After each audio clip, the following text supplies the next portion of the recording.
মনোনয়নপত্র জমা দেওয়ার শেষ দিন সোমবার, তাই শেষ সময়ে মনোনয়ন তুলেছেন বিভিন্ন দলের প্রার্থীরা। খুলনার 6টি আসনে মোট 39 মনোনয়নপত্র বিক্রি হয়েছে। খুলনার 6টি আসনে প্রার্থী বহাল রেখেছে বিএনপি।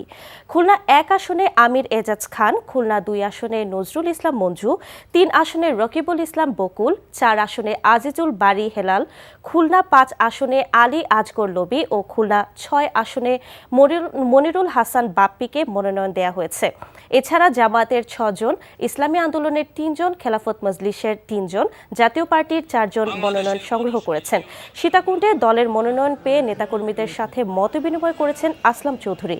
চট্টগ্রাম 4 আসন থেকে তাকে মনোনয়ন দেওয়া হয়েছে। চুয়াডাঙ্গা 1 আসন থেকে ইসলামী আন্দোলন বাংলাদেশের জহুরুল ইসলাম, 2 আসন থেকে হাসানুজ্জামান সজীব মনোনয়ন সংগ্রহ করেছেন। এছাড়া এবি পার্টির আলমগীর হোসেন ও মনোনয়ন সংগ্রহ করেছেন। জামালপুরে 46 জন প্রার্থী মনোনয়ন সংগ্রহ করেছেন।